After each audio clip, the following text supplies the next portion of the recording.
di samping tingginya permintaan, juga tingginya harga kedelai ini. Sebentar. Sekarang yang lari itu kedelainya apa tempenya? Yang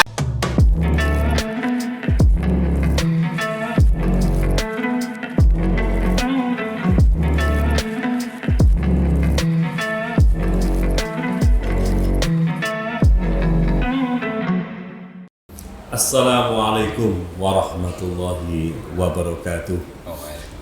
Sahabat Singkong dan Kopi, alhamdulillah wa syukurillah, alhamdulillah wa nikmatillah. Hari ini kita bertemu kembali di podcast Singkong dan Kopi, rubrik dari Jatim News Media. Tetapi biasanya kita di studio di Sidoarjo, tapi kali ini kita berada di Kopi Prapen di Jalan Prapen. Kafe ini tempat nongkrong, tempat kongko-kongko anak muda dan kalian milenial. Dan alhamdulillah hari ini dulurku arek tergilis asli, Cak Fauzan. Assalamualaikum Cak Fauzan. Waalaikumsalam warahmatullahi wabarakatuh. Ya, Masya Allah. Sahabat Singkong dan Kopi, saudara saya ini memang sudah kumpul mulai kecil. Dengan beliau, dengan sahabat saya, dulur saya satu pondok dulu namanya Cak Musafa Rob, kemudian dengan ada seorang beliau kiai yang sahabat almarhum ayah saya kiai itu. Tapi hari ini saya tidak bicara tentang persoalan. Saya bicara ini yang khusus karena beliau ini tiap harinya selalu memproduksi tempe, tahu tempe yang dari tempe saja. Ya. Tapi kenapa Cak Bos? Nasib tempe ini kok seperti ini? Hari ini termasuk sampean apa ikut mogok kan begitu? Mohon dijelaskan Mas Aljan. Iya. Saya juga. Ini yang mogok ini kedelainya, tempenya atau yang jualan ini? Ini kayaknya ini yang mogok duluan ini bahan bakunya. Oh, bahan bakunya. Iya, karena di samping tingginya permintaan, juga tingginya harga kedelai ini. Sebentar. Kalau tingginya permintaan kan ya tentu toh Pak. Iya. Tempe itu mau diapakan kan gitu ya. Ada digoreng, ada disambal, digeprek dan lain sebagainya. Tempe adalah makanan favorit kan begitu. Iya. Sekarang yang lari itu kedelainya apa tempenya? Yang lari sekarang ini kedelainya yang lari. Iya. Coba ceritakan dulur kulanang Cak Fauzan ini. Iya. Keluh kesahnya jadi pengrajin tempe ini bagaimana? Keluh kesahnya perajin tempe untuk saat ini masalah bahan baku. Masalah baku. Kalau dikatakan langka ya tidak langka. Kalau dikatakan bahannya banyak, cuma harganya nggak terkendali. Nggak terkendali, artinya itu setiap kedatangan pengiriman itu ada kenaikan. Dan kenaikannya ini juga nggak sedikit. Berapa persen? Kalau dihitung itu hampir 30% setiap kali datang. Masya Allah. Nah kalau setiap kali datang 30%, tambah lama tambah nyusahkan petani. Tambah lama ya alhamdulillah naik terus.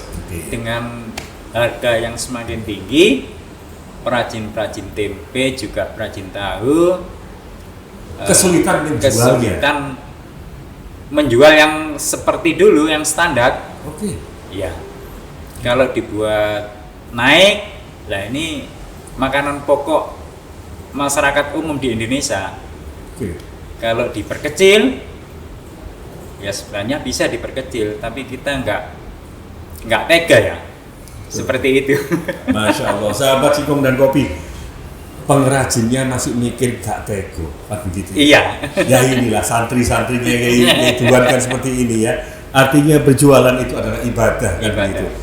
Sahabat Singkong dan Kopi, saya memang sengaja menghadirkan beliau karena situasi dan kondisi saat ini, khususnya di Surabaya, kelangkaan tempe kan begitu. Kelangkaan bahan baku.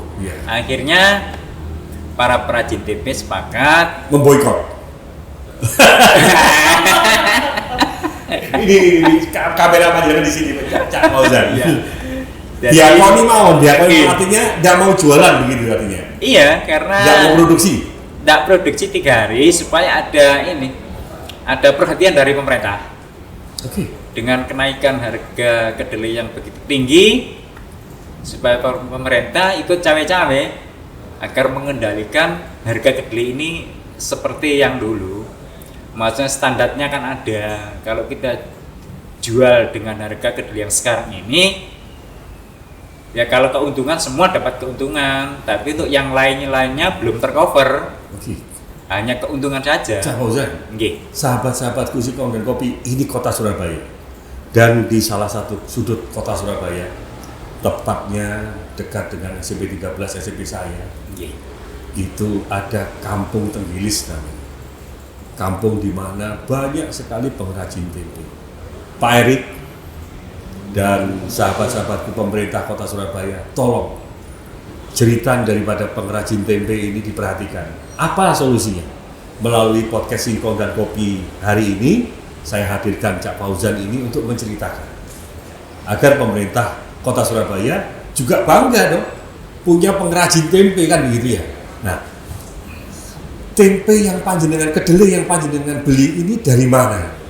Didatangkan dari mana? Didatangkan impor ini, Mas. Duh, tempe yang saya makan ini sahabat Singkong dan Kopi ini malah impor gitu. Iya, bahannya impor. Bahannya impor, iya. Masya Allah. Tidak saja kain dan lain sepatu iya. impor, tempe itu kedelai harus impor. Iya. Jadi rasanya rasa Vietnam apa rasa Thailand? Oke, harganya yang nyampe di panjenengan beli itu di koperasi atau di pengepul atau bagaimana? Ya, saya belinya di pengepul, Mas. Pengepul. Iya, saya kan sudah nggak ikut koperasi karena kebetulan di tempat saya kan nggak ada koperasi. Nah, ini Pak Erik, koperasi pengrajin tempe perlu didirikan di Tenggilis ini. Melalui podcast Singkong dan Kopi ini Cak Fauzan menjerit ini kan begitu ya. Terus lanjutkan belajar gimana. Terus iya. Dari pengepul yang terbiasa ngedrop ke panjenengan gitu. Iya, enggak, kita ngambil aja, boleh ngambil, ngedrop boleh. Ya terserah yang beli saja. Totalan nanti di akhir bulan begitu. Setorannya? Kalau setorannya per bulan itu keberatan buat perajin tempe. Oke. Terlalu banyak itu setorannya. Oke. Jadi setiap harinya kita beli dengan kita dapatnya berapa, ya kita yang beli. Oke. Di Tenggilis ini ada berapa pengrajin tempe? Kalau yang perajin aktif, gitu? Yang aktif perajin tempe asli. Tenggilis, kampung tempe Tenggilis itu nggak banyak sekarang, Mas. Cuma yang banyak sekarang kan dari luar itu ya. Yang dari luar itu yang menetap di Tenggilis Kauman atau di Tenggilis Lama itu banyak perajin tempe dari teman-teman yang di luar itu. Nah, kalau di perajin tempe asli Tenggilis itu insya Allah bisa dihitung. Iya gitu. Artinya kan ini kan dari kakek pengrajin tempe, bapak pengrajin tempe, ya. Sekarang panjenengan anak sudah menjadi pengrajin tempe. Persoalan tetap dari dulu, persoalan bahan baku. Betul. Persoalan dari bahan baku. Sekarang harga berapa sih? Kalau sekarang kedelainya saja? Sekarang sudah hampir 11.000 per kilo. Rata-rata panjenengan per hari butuh berapa? Saya butuh berapa ton? Kurang enggak, kalau harian saya hanya per kilo saja. Kurang lebih 35 sampai 40 kilo. Oke, katakanlah 50 kilo kan begitu ya? Iya. Jadi berapa tempe itu, Pak? Kalau dihitung persatuan itu ya banyak, Mas, sebenarnya, Mas. Iya. Ada jenis tempe tumpuk. Ada. Terus tempe yang kotak itu atau tempe yang biasa begitu? Ada yang tempe tumpuk. Kalau saya bilang ada tempe kandel, ada yang kotak itu ya. Terus ada yang tempe yang panjang yang bisa dipotong-potong itu. Nah, itu jenisnya macam-macam sekarang itu. Kalau dulu tempe tumpuk saya hanya tempe kandel saja. Karena pengaruh teman-teman dari luar ya kita mengikuti. Artinya itu. Sekarang sudah tidak paling saat ini mampu beli berapa kilo dengan harga tempe yang sudah 11.000 tadi. Saya mampunya sekarang hanya 35. Itu pun sudah ngoyo iya. Oke. Terus kemudian setelah diproduksi, kos produksinya berapa sih itu? Ini bahannya nih 35 atau 40 kalikan 11.000. Udah ketemu angkanya kan? Siap, kemudian proses produksinya itu mencapai berapa? Ya kurang lebihnya nominalnya sekitar ada 700-an, 800-an. Dijualnya dapat berapa Cak Fauzan? Iya, totalnya kalau saya jual total 35 kilo sampai ya 50 kilo lah. Itu totalnya saya dapat nominalnya kurang lebihnya 800-an. Ya, Belum dikurangi biaya yang lain-lain. Mancal sepeda kan? Belum mancal sepeda, mancal listriknya belum. Betul. Kemudian tandon airnya belum. Airnya belum. Kita juga beli kayu, Oke. beli plastiknya. Sahabat Singkong dan Kopi, tentunya Cak Fauzan ini juga menjaga kebersihan kan begitu ya? Air bersih untuk mengolah itu jadi Betul. image masyarakat pakai kaki kan tidak. Tidak. Oke, kembali kepada persoalan tempe tadi. Jadi kalau sampai pemerintah ini tidak menyediakan, tidak turun tangan, kemudian harga tetap saja relatif tinggi, Iya. tidak terjangkau. Kemudian pembeli teriak ini kok tempenya mahal kan begitu. Apa kira-kira keinginan daripada para pengrajin tempe Cak Fauzan? Kalau yang saya ambil ini ya dari teman-teman apa itu ngomongnya yang umum, Iya. harga kedelai sebisa mungkin dia di normal kembali lah. Harga berapa normal kedelai? Kalau dulu harga normalnya 7.000 sampai 7.000. 7.500. Oke, dengan 7.000 itu sama sudah dapat keuntungan kalau harga itu ya? Alhamdulillah sama dapat keuntungan. Artinya masih lumayan. bisa menghidupi, menyekolahkan anak Iya. dan lain sebagainya. Kalau sudah 11.000, kemudian besok ini naik sampai 14.000, berarti kan kenaikan 100%. Iya. Tambah tidak mampu apa-apa nih, Nggak tambah mampu. gulung tikar nih ya. Iya. Gitu. Ya Allah, sahabat Singkong dan Kopi, inilah para pengrajin kita yang kebanyakan Ahlus Sunnah wal Jamaah ini kerja ketawa, rugi ketawa gitu, gulung tikar juga, Masya Allah. Coba kembali. Oke. Kalau seperti ini terus, tidakkah ada upaya di situ untuk Pak di Tenggelis ini untuk jadi satu, menjadi paguyuban gitu. Setelah itu melakukan upaya-upaya katakanlah menggandeng UMKM di Jawa Timur ini, sahabat Singkong dan Kopi ada bangun UMKM misalnya. Tidakkah pengen seperti itu? Sebenarnya keinginan ke situ ada, Mas. Mungkin yang koordinasinya aja yang belum tertata. Jadi tidak ada yang memberikan solusi untuk mengarahkan ke situ, ke UMKM seperti itu. Oke, sahabat Singkong dan Kopi, wabil khusus sahabat-sahabat saya yang sekarang duduk di Dewan Kota Surabaya. Ini loh wargamu, ini loh konstituenmu. Jadi sengaja kami angkat di podcast ini agar khalayak semuanya tahu bahwa tempe yang kita makan tidak semudah seenak yang kita rasakan. Betul. Ternyata buatnya juga susah, Iya. kan begitu. Apalagi menjualnya. Iya. Cak Fauzan, Oke, monggo. kira-kira sampai kapan ini mogok ini? Tidak menjual tempe ya ini? Mogoknya 3 hari. 3 hari. 3 hari. Tapi hari ini sudah mulai jualan. Hari ini sudah mulai aktif, sudah Aktif. mulai jualan ya. Dipaksa tapi Iya. dengan harga 11.000. Dengan harga 11.000. Ada kemungkinan nggak besok mau naik lagi nih harga tempe ini? Kalau kemungkinan ya ada juga.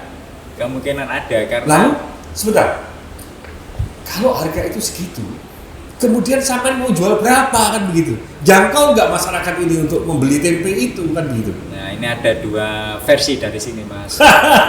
Versi. Versi yang lama itu harganya, versi yang lama dengan ukuran yang sama kita naikkan. Oke. Kalau mereka mau, Oke.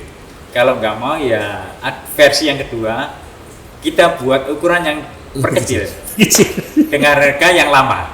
Oke. Itu kalau nggak Solusinya protes. ya, solusinya ya. Itu kalau nggak protes. Ya, ya. Kalau protes ya berbicara dulu kita Jadi, yang konsumen. Sahabat-sahabat Singkong dan Kopi ini kalau ketika nanti makan tempe, ibu-ibu rumah tangga ini kalau bapaknya protes gitu, "Mak, tempe ini kok tambah cilik?" Jenengan ibu-ibu jawab, "Kepengen rego podo dengan ukuran yang lebih kecil." Nggih. Kalau maka uang belanja tambah. Ya Allah. Terus solusi ke depan ini, Cak Fauzan, tidakkah panjenengan mengharapkan kepada pemerintah kota kita untuk menolong dan membantu turun tangan? Ya sebenarnya dari Disperindak itu sudah ada upaya-upaya, Mas. Dari Disperindak. Oke. Disperindak Provinsi Jawa Timur. Oh, malah Provinsi Jawa Timur. Iya kan. Bu Khofifah, Bu Gubernur, ini juga warga sampean ini ya. Yang kemarin juga mendukung wis wayahe. Jelas. Wis wayahe tempe kan gitu. Iya. Tapi tambah gak jangkau. Terus lanjut Pak Fauzan lanjut. Itu sudah ada upaya-upaya dari Disperindak untuk perajin tempe yang warga Surabaya itu ada semacam bantuan, Mas. Bantuan. Ya, bantuan. Bantuannya apa ini? Bantuan berupa keuangan atau bantuan bahan baku kedelai? Bantuan bahan baku. Itu sangat meringankan sekali, Mas. Mas Fauzan, saya yang tanya begini. Apa sih bedanya kedelai lokal dengan kedelai impor? Sebenarnya itu Sama? Oke. Hanya saja kita mencari kedelai lokalnya itu yang tidak tahu, Mas, tempatnya. Sahabat Singkong Atau tidak ada, nggak tahu saya. Bu Khofifah, kedelai lokal tidak ada. Yang ada hanya kedelai impor. Iya. Impor dari mana ini, Mas? Vietnam, Thailand. Kalau ini mereka bilang rata-rata dari Amerika. Kedelai Amerika. Dari Amerika. Padahal di sana tidak ada tempe penyet. Tidak ada. Nggak tahu. Ya Allah. Oke. Terus kemudian lanjut Disperindak tadi sudah turun tangan dengan memberikan bahan baku begitu. Iya. Dicicil sama mereka, sama panjenengan. Misalnya satu pengrajin disubsidi katakanlah, disuplai katakanlah 5 kilo katakanlah begitu. Iya, memang dari Disperindak itu alhamdulillah sangat meringankan sekali bantuannya. Itu berupa bahan. Jadi kita disediakan bahan dari kita belinya di mana tadi. Oke. Nah, itu sudah di situ kita menyerahkan identitas kita, KTP begitu. ya. Oke. Kemudian kita foto di tempatnya, kita Oke. mengambil, Oke. terus ngisi tanda tangan, sudah ACC, Mas. Kita tinggal ngambil aja. Oh gitu. Iya. Camat Tenggelis, tolong Camat Tenggelis ini diperhatikan kan begitu ya. Wah, alhamdulillah sekali. Artinya kenapa pemerintah kota provinsi yang punya wilayah kan begitu. Mestinya Pak Camatnya itu juga harus memberikan informasi kepada Pak Erik kondisi kok malah Bu Khofifah tadi yang harus turun tangan. Sudah berapa hari pemerintah provinsi Jawa Timur mensuplai daripada kedelai kepada para petani kita? Insya Allah waktu itu kalau nggak salah, saya masih lupa, Mas, mungkin bulan Desember ya, atau bulan 11 atau enggak bulan 12 itu ya. Kan persoalan tempe ini kan hari-hari ini saja nih. Iya, pada waktu itu ada kenaikan. Oke. Kenaikan yang signifikan dari harga berapa itu ya? 7.500, 8.000 terus hampir 9.000. Hampir 9.000 mau ke 10.000. Iya, jadi Disperindak itu langsung Operasi pasar. langsung turun tangan. Oke. Nah, sekarang ini sudah mencapai 11.000. Kenapa pemerintah provinsi masih diam saja nih? Iya, ini belum ada reaksi. Kita tunggu reaksinya selama 3 hari kita tidak jual itu. Oke. Tapi kayaknya belum ada angin bertiup ini. Padahal Bu Khofifah ini penggemar tempe kan begitu. Penggemar tempe. Bu Khofifah tempenya makin lama makin mahal Bu. Oke, Cak Fauzan. Rata-rata kan beban bagi para pengrajin ini kan tidak makin ringan, makin berat. Betul.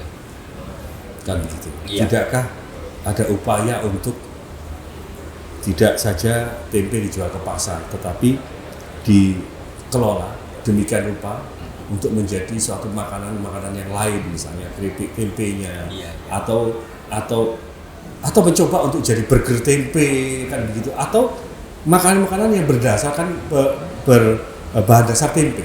Ada upaya seperti itu enggak? Sebenarnya kalau di Tenggelis, kampung tempe Tenggelis itu ada, Mas. Ada. Dijadikan apa aja? Dijadikan keripik tempe ada, okay. Terus burger tempe ada. Burger tempe ada. Kemudian yang orang bilang itu lento itu ya. Oke, lento. Nah, lento itu bahannya dari tempe juga ada. Oke. Terus apa lagi? Ya sudah itu aja. Sama ini sari dele. Oh, sari dele. Sari dele itu ya kan nggak seberapa banyak bahannya, Mas.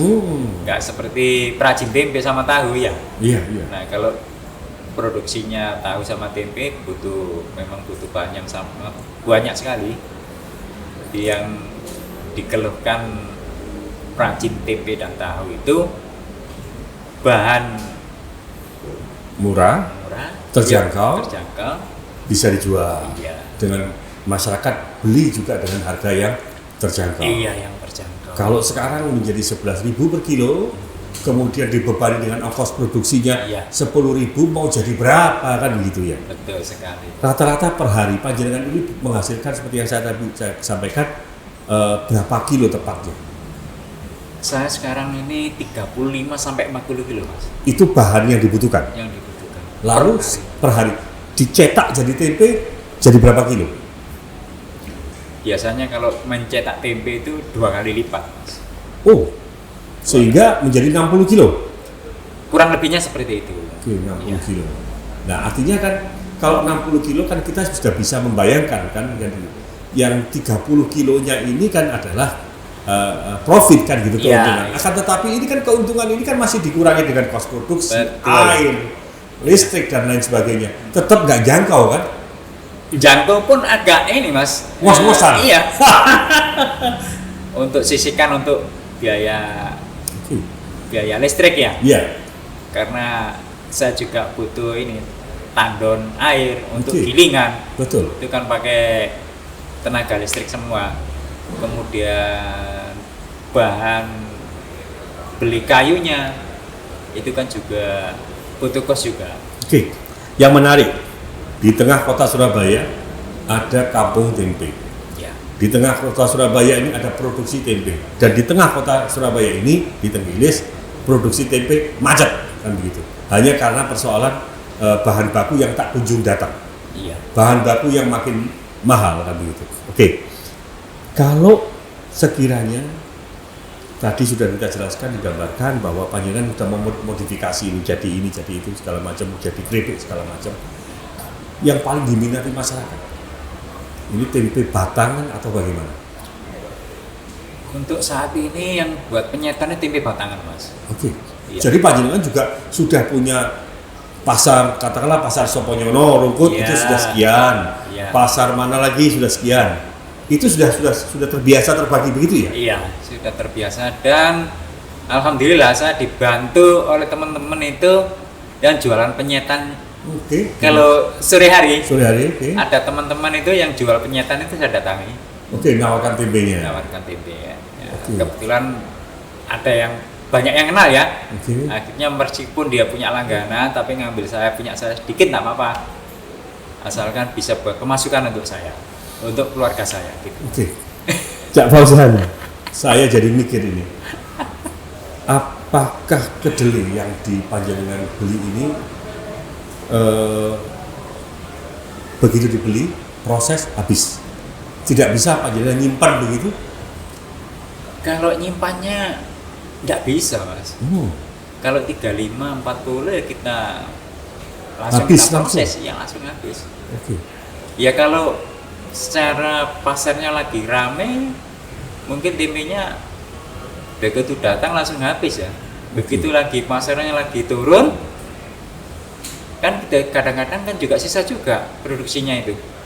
Tempenya masih ada, itu kita jualnya kan juga nggak standar. Oke, Mas Fauzan, tidakkah upaya-upaya panjenengan selama 3 hari ini memberikan ultimatum untuk mogok, panjenengan bersama-sama kawan mungkin datang ke Dewan DPRD Kota Surabaya atau ke pemerintah Kota Surabaya untuk mengadukan persoalan ini, mencari solusi gitu, kira-kira? Belum ada, Mas. Artinya sudah capek untuk meneriakan itu kan ya? Nanti kita rundingan, ya opo enaknya ini gimana ini? Oh kok langka gini, kok tambah larang. Wis ta, engko gak urengane ya ngono maneh, Cak. Nek mari mogok kadang-kadang iku kok ya moro-moro munggah maneh. Nah, seperti itu. Kapan hari itu kan pernah mogok ya? Itu solusinya mogok supaya ada perhatian dari instansi terkait. Ternyata habis mogok kok malah ini tambah dinaikkan, tambah merangkak, tambah nemen. Masya Allah. Nah, ini kan ya juga dilema buat perajin tempe. Tapi pengrajin tempe di Tenggilis ini tambah disiksa, tambah alhamdulillah begitu ya? Ya alhamdulillah, karena gini, bekerja ibadah itu. Iya. Masya Allah. Bersyukurlah pemerintah Kota Surabaya dengan warganya yang seperti ini. Bersyukurlah pemerintah Provinsi Jawa Timur, Bu Kofifa, wargamu kan begitu. Ikhlas banget kan begitu. Harga dinaikkan, alhamdulillah kan begitu. Pendapatan makin kecil, alhamdulillah. Yang penting barokah begitu ya. Oke, Mas Fauzan, sampailah kita di penghujung ini dan yang paling utama bagi kami matur nuwun panjenengan rawuh. Terima kasih kedatangannya. Tidak ada lain tujuan kita untuk bersilaturahmi ini, ingin menyuarakan, ingin menyampaikan. Nanti di Jatim News Media di YouTube itu, Cak Fauzan keluar kan itu, pengrajin tempe ini, dan kami akan kirimkan YouTube kami kepada kawan-kawan pemerintah Kota Surabaya, kepada kawan-kawan pemerintah Provinsi Jawa Timur, Bu Kofifa, Mas Erik, agar beliau segera memikirkan bagaimana juga yang namanya umarok itu juga harus memikirkan daripada harapan hidup kita semuanya. Cak Fauzan, monggo di akhir pertemuan ini apa yang unek-unek apa yang ingin disampaikan langsung ke kamera ini menyapa sahabat Singkong dan Kopi, monggo silakan. Monggo sampaikan apa harapannya? Harapan saya juga yang lainnya perajin tempe dan tahu agar bahan-bahan kedelainya itu kembali ke harga yang semula, yang standar lah. Biarpun itu tidak terlalu tinggi, juga tidak terlalu ke bawah, agar kita bisa menikmati perajin tempe dan tahu ini penghasilan yang sesuai yang diharapkan. Untuk pemerintah kota, juga pemerintah provinsi, saya juga mengucapkan terima kasih karena sudah banyak bantuan-bantuan yang diberikan kepada perajin tempe asli Surabaya, yaitu Kampung Tenggilis. Terima kasih. Assalamualaikum warahmatullahi wabarakatuh. Waalaikumsalam. Inilah istiqomahnya kalau namanya santri menjadi pengrajin. Jadi walaupun ditekan dengan harga yang seperti itu, masih terima kasih Pak Wali Kota, terima kasih Bu Gubernur, Masya Allah, istiqomah. Terima kasih Cak Fauzan. Sahabat-sahabat Singkong dan Kopi, sekali lagi bahwa melalui Singkong dan Kopi ini sebentar lagi Ramadan, sebentar lagi Idul Fitri. Saya tidak bisa membayangkan tempe ini makin jauh kan begitu. Tapi yang perlu dicatat, tempe kedelai kita yang kita makan, tempe kita yang kita makan di semua tempe penyet di pinggir jalan sama di rumah ternyata dari Amerika, dan di Amerika tidak ada tempe penyet kan begitu ya. Terima kasih. Wallahul muwaffiq ila aqwamit thoriq. Wassalamualaikum warahmatullahi wabarakatuh. Waalaikumsalam. Salam Singkong begini.